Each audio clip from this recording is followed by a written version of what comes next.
Bienvenue dans cette nouvelle édition du QG News. Au sommaire, investissement vers un partenariat entre le Togo et les États-Unis dans l'agro-industrie et le textile, des secteurs considérés comme stratégiques pour le développement économique du Togo. Le commerce bilatéral entre l'Angola et la Turquie progresse de 176 millions en 2021. Le volume des échanges commerciaux entre les deux pays a atteint 244 millions de dollars en 2023. Et puis, la holding de services financiers Vista Bank apporte son soutien financier à 3 fédérations de football dans le cadre de la CAN 2023. Les fédérations de football du Burkina Faso, de la Gambie et de la Guinée ont chacune reçu un chèque de 10 millions de francs CFA. Dans le but de permettre l'essor des investissements privés américains au Togo, la ministre togolaise de la promotion de l'investissement, Manuela Santos, s'est récemment entretenue avec Elizabeth Fitzsimmons, l'ambassadeur des États-Unis d'Amérique au Togo. Des échanges qui ont porté sur les perspectives de partenariat entre les deux pays pour une croissance des investissements privés américains au Togo. Deux secteurs ont notamment été évoqués, l'agro-industrie et le textile. Selon la ministre togolaise, les États-Unis pourraient investir dans ces secteurs dès cette année. Les détails dans ce sujet d'Ameneji.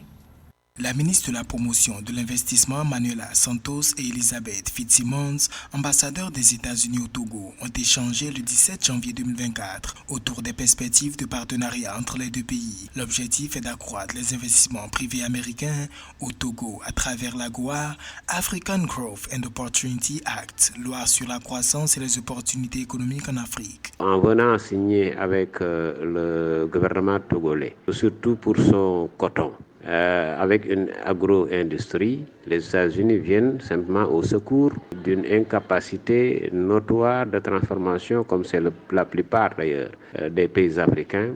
Et ce faisant, le Togo pourrait effectivement profiter de cette coopération pour lancer une activité de textile et ce faisant améliorer, pourquoi pas, ses exportations.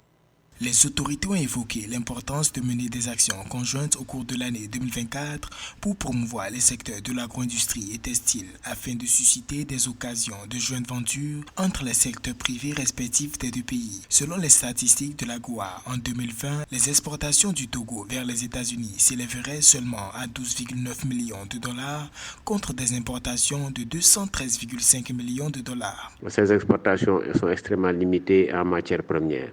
Et tant que ce n'est pas transformé, quand même la valeur exportée ne peut pas être boostée par rapport en tout cas aux énormes difficultés internes qui exigent quand même une importation massive, comme d'ailleurs beaucoup aussi de pays africains. En effet, la loi commerciale des États-Unis sur la croissance et les possibilités en Afrique vise à aider les pays d'Afrique subsaharienne à accroître leur accès au marché américain dans le but d'améliorer le commerce. Notons que le Togo et plusieurs pays africains ont plaidé en novembre 2023 en Afrique du Sud pour une prorogation de 10 ans de cette initiative adoptée en 2000 qui devrait arriver à terme en septembre 2025. En 2021, le président angolais João Lourenço et son homologue turc Recep Tayyip Erdogan parlaient d'augmenter le volume des échanges commerciaux entre leurs deux pays à 500 millions de dollars. Selon les récents chiffres publiés par la Chambre de commerce angolaise, les deux pays sont sur la bonne voie. En effet, le volume des échanges commerciaux au cours de la période 2022-2023 entre l'Angola et la Turquie a atteint 244 millions de dollars. Plus de détails avec Philomène Tine. Les relations commerciales entre l'Angola et la Turquie ont atteint un nouveau sommet en 2023. Les deux pays ont échangé des marchandises d'une valeur de 244 millions de dollars durant l'année écoulée, fait savoir la Chambre de commerce Angola-Turquie. Cette coopération a permis la création de 500 emplois nationaux et 115 pour les expatriés en 2023. La Turquie est en train de développer un pool commercial d'échange avec l'Angola et d'autres pays africains, pas seulement dans des domaines régaliens comme le pétrole, pour lequel l'Angola est un grand fournisseur, mais pour tout ce qui concerne la petite industrie, la petite PME, les échanges d'équipements. Et ce commerce va aller grandissant et ça va faire de la Turquie dans les prochaines années l'un des plus importants partenaires commerciaux, pas seulement de l'Angola, mais pour tous les pays au sud du Sahara. L'Angola a déjà bénéficié de plus de 800 millions de dollars investis par des entreprises turques. Toutefois, les autorités font remarquer que le commerce bilatéral entre l'Angola et la Turquie ne montre toujours pas le potentiel réel des deux pays, d'où la nécessité de renforcer les investissements. L'Angola a une économie assez diversifiée hors pétrole. L'Angola a une volonté d'attirer les investisseurs et avec une Turquie qui est de plus en plus ouverte à l'Afrique et qui est de plus en plus ouverte à l'octroi des visas, ce qui va augmenter le volume des échanges et va créer une émulation à la fois sur le plan industriel que sur le plan des échanges de bons procédés. En 2023, le commerce entre l'Angola et la Turquie a été notamment porté par les secteurs de l'agriculture et de l'industrie. Par ailleurs, les deux États entretiennent une coopération commerciale dans les domaines du transport aérien, de la défense, du commerce, de la protection, des investissements, du pétrole, des mines, de l'agriculture et des énergies renouvelables. Également dans l'actualité, ce lundi 22 janvier, le Cameroun a lancé la première campagne de vaccination systématique au monde contre le paludisme. Une étape historique selon l'Organisation mondiale de la santé. Plus de 300 000 doses du vaccin antipaludique RTS-S du groupe pharmaceutique britannique GSK ont été livrées au Cameroun le 21 novembre 2023. Dans cette campagne vaccinale, l'injection antipaludique est proposée gratuitement et systématiquement à tous les enfants de moins de 6 mois, en même temps que les autres vaccins classiques obligatoires ou recommandés. Le paludisme, également appelé malaria, est une maladie transmise à l'être humain par les piqûres de certains types de moustiques. Elle tue plus de 600 000 personnes chaque année, dont 95% en Afrique, selon l'OMS. On reste au Cameroun où la Direction générale des douanes et les mairies de Mora, Kolofata, Fotokol et Boura ont signé le 17 janvier dernier des protocoles d'accord de collaboration. Les parties se sont ainsi engagées à combattre la fraude douanière et la contrebande à travers notamment la mutualisation des actions de lutte contre le commerce illicite et frauduleux et la facilitation des échanges d'informations et de renseignements sur les circuits d'importation et d'exportation des produits. Marie Tolo nous en dit plus. Afin de lutter efficacement contre le commerce illicite et la contrebande, au Cameroun, la Direction générale des douanes et les mairies de Moura, Kolofata, Fokol et Boura ont signé le 17 janvier des protocoles d'accord de collaboration dans lesquels ils s'engagent à combattre la fraude douanière et la contrebande à travers notamment la mutualisation des actions de lutte contre le commerce illicite et frauduleux et la facilitation des échanges d'informations et du renseignement sur les circuits d'importation et d'exportation des produits. Les accords prévoient notamment la mise en place des centres de négoce dans ces communes de la région de l'extrême nord frontalière au Nigeria. Comprenez très bien que les deux grandes maladies du commerce illicite, c'est quoi? D'une part, la contrefaçon et d'autre part, la contrebande. La contrebande, je m'attelle là-dessus parce que c'est ça qui est au menu de nos échanges. C'est le fait de faire rentrer dans un espace économique une marchandise qui n'a pas suivi tous les maillons, qui n'a pas traversé tous les maillons du commerce international. D'après les services de douane camerounaises, la contrebande fait perdre à l'État du Cameroun annuellement environ 200 à 250 milliards de francs CFA. Le carburant, les vins et spiritueux et les produits pharmaceutiques constituent 90% du volume des marchandises de contrebande en provenance du Nigeria vers le Cameroun. C'est une bonne chose que la douane ait pu penser à s'appuyer sur une démarche participative pour lutter contre le commerce illicite qui se développe à la frontière dans la région de l'extrême nord du Cameroun. Mais qu'est-ce qu'il faut faire maintenant? Il faudrait que de ce côté-ci, qu'on ne mette pas simplement des centres de négoce, qu'on puisse mettre ce qu'on appelle techniquement en commerce les ERP, établissements recevant du public, supérettes, supermarchés, très grandes surfaces, qui contiennent à peu près 20, 30, 40, 50, pourquoi pas 70 ou 80% de ce que les gens traversent la frontière pour pouvoir aller chercher de l'autre côté. La mise en œuvre de ces centres de négoce à Mora, Kolofata, Protocole et Bora permettra non seulement de lutter contre la contrebande et la fraude douanière, mais aussi de générer des emplois directs ou indirects, ce qui pourrait bénéficier à la jeunesse des communes considérables, selon le ministre des Finances, Wilpaul Motazé. Selon les termes de l'accord, les mairies devront contribuer à la sécurité et à la surveillance des marchandises à l'intérieur et aux alentours de ces aménagements en collaboration avec les forces de sécurité. Au Gabon voisin, le gouvernement a décidé d'allouer dans sa loi de finances 2024 une enveloppe de 13,7 milliards de francs CFA à la restructuration de la Postbank. La Banque postale du Gabon est en difficulté depuis 2017 suite à une mauvaise gestion et un défaut de paiement de l'État. Notons que sur cette somme, 10 milliards de francs CFA seront destinés au remboursement des petits épargnants de la Postbank. Les précisions de Samantha Sabiro. Contrairement au projet de liquidation programmé contre Postbank, le gouvernement gabonais de transition a prévu une ligne budgétaire de 13,7 milliards de francs CFA pour la restructuration et le remboursement des petits épargnants Postbank.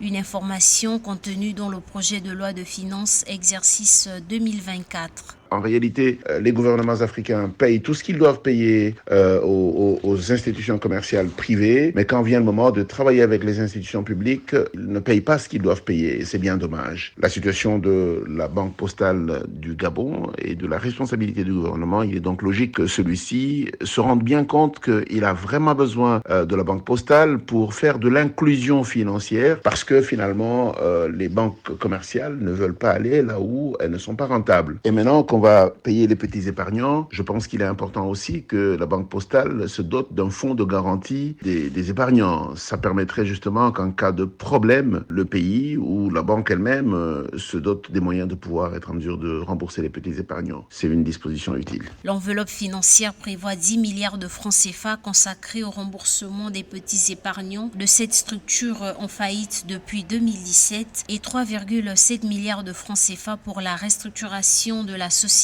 À travers ces fonds mis à la disposition de Postbank en 2024, l'État gabonais veut tenter de sauver cette structure publique de la faillite et apurer une partie de sa dette envers ses anciens épargnants. C'est donc un instrument de travail, un instrument d'inclusion financière et d'inclusion économique que veut se donner le gouvernement actuel du Gabon. Et je pense que c'est une excellente chose d'accepter ce sacrifice, d'ailleurs, qui est en fait le tribut est payé pour généralement une mauvaise gouvernance, et c'est important que le gouvernement réhabilite la Banque postale et que celle-ci reparte de plein pied. Contenu dans le titre 6 relative aux autres dépenses de l'État, notamment celles relatives à la restructuration des entreprises, ces dotations budgétaires au profit des épargnants de Postbank viennent notamment s'ajouter à celle de Africa numéro 1, 386 904 635 francs CFA, autre structure de l'État dont la mauvaise gestion a conduit à la ruine, et 567 681 822 francs CFA pour autres restructurations. S'inscrivant dans la lignée de la consolidation des acquis sociaux, ces dotations devraient sans aucun doute en soulager plus d'un. Au Maroc, les exportations du secteur automobile ont enregistré une hausse de 30,2% en 2023, s'établissant à 13 milliards de dollars. Cette forte croissance est le fruit de l'accroissement des ventes du segment de la construction des usines de Stellantis et Renault au Maroc. Secteur stratégique dans la politique industrielle marocaine depuis les années 2000, l'automobile dégage une croissance annuelle à 2 chiffres à l'égard de la création d'emplois et de l'exportation.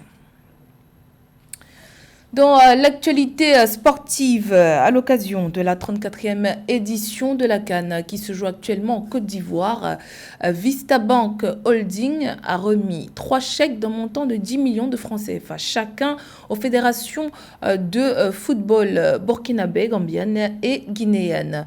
Un geste pour soutenir les fédérations des pays dans lesquels la banque opère, mais aussi pour marquer son accompagnement au monde sportif. C'était au cours d'une cérémonie ce dimanche 21 janvier à Yamoussoukro. Retour sur cette cérémonie dans ce sujet de Joseph Moifo. À l'occasion de la 34e édition de la Coupe d'Afrique des Nations Côte d'Ivoire 2023, le groupe Vista Bank, entreprise citoyenne, a décidé de soutenir 3 fédérations de football qui prennent part à la compétition. L'acte posé le dimanche 21 janvier 2023 dans la ville de Yamoussoukro rentre dans sa politique de soutien au développement socio-économique des communautés où elle est implantée. Il a pour objectif également d'encourager et de soutenir ces fédérations durant cette grande messe du football. Le groupe Vista offre un don de 150 millions de francs guinéens pour la Fédération guinéenne de football. 1 131 248,36 Dalassi à la Fédération gambienne de football. 10 millions de francs CFA à la Fédération burkinabé de football. Les présidents des fédérations bénéficiaires de l'appui financier de Vista Bank ont témoigné leur gratitude et reconnaissance pour ce soutien qui vient à point nommé leur donner du sourire. L'apport de Vista Bank Holding est motivateur pour la suite de la Coupe d'Afrique des Nations. Nous exprimons notre profonde gratitude envers Vista Bank pour cet engagement significatif envers le football, le développement du football que nous aimons tous. La cérémonie de remise de soutien financier d'une valeur de 10 millions de francs CFA à chacune des fédérations de football de Guinée, de Gambie et du Burkina Faso a permis au directeur général de Vista Group, Yao Kwasi, de présenter la vision et les innovations en cours au sein de l'entreprise bancaire. Le groupe Vista a une grosse ambition pour l'Afrique, je vous l'indiquais tantôt. Nous avons un projet de nous étendre dans 25 pays à l'horizon 2025-2026. Donc il va sans dire que cette action que nous venons d'engager aujourd'hui va être démultipliée, n'est-ce pas, sur les périmètres que nous couvrirons, n'est-ce pas, à l'horizon que je viens d'indiquer. En tant qu'institution financière au service d'une grande diversité d'industries et de clients, le groupe Vista Bank adopte une position unique dans le pilotage du développement économique de ces communautés. Vista, en faisant ce geste, se met au service du mouvement sportif africain. Reconfirme son engagement à accompagner ce mouvement sportif africain et s'engage dans la vision de transformer le mouvement sportif africain pour que cela devienne une véritable industrie. Le groupe Vista est une société holding de services financiers dont l'objectif est de devenir un établissement financier panafricain de classe mondiale et de participer à l'inclusion économique et financière en Afrique. C'était le journal de la rédaction. Merci pour votre fidélité. Dans un instant, une nouvelle édition de l'actualité sur Africa 24.